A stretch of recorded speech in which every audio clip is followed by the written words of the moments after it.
Kabar duka menyelimuti keluarga besar proklamator Indonesia, Presiden pertama Republik Indonesia, Soekarno.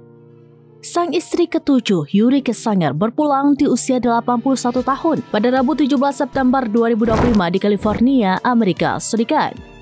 Kabar meninggalnya Yurike disampaikan langsung oleh putranya Yudi Sanger melalui unggahan di akun Instagram pribadinya pada Kamis 18 September 2025.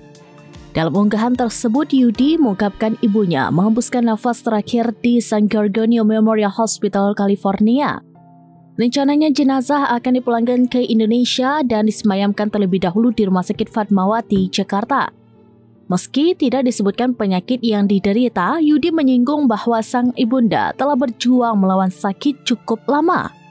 Lahir di Poso, Sulawesi Tengah pada Mei 1945, Yurike bertemu Bung Karno saat masih duduk di bangku kelas 2 SMA. Pertemuan itu terjadi pada tahun 1963 dalam acara penyambutan kenegaraan di Jakarta. Kisah cinta mereka berlanjut hingga akhirnya menikah pada tahun 1964. Namun, badai politik yang mengguncang Indonesia di era akhir kekuasaan Bung Karno ikut mempengaruhi rumah tangga mereka. 3 tahun kemudian pada 1967, keduanya sepakat berpisah dengan baik-baik. Kala itu Soekarno yang baru saja dimakzulkan sebagai presiden dan dijadikan tahanan rumah di Wisma Yaso menyarankan agar Yurike mengajukan cerai demi kebaikan bersama.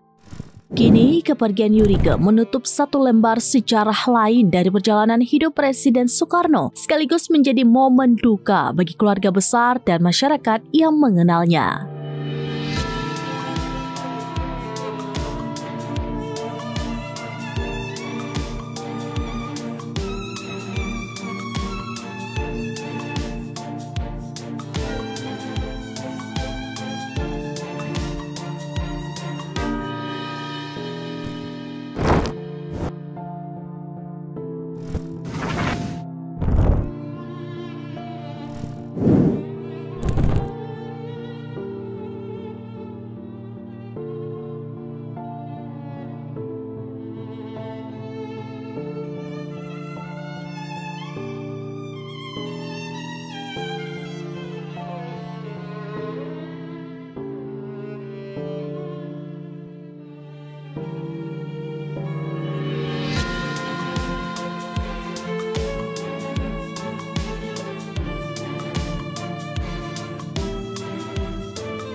Download Tribun X sekarang, menghadirkan lokal menjadi Indonesia.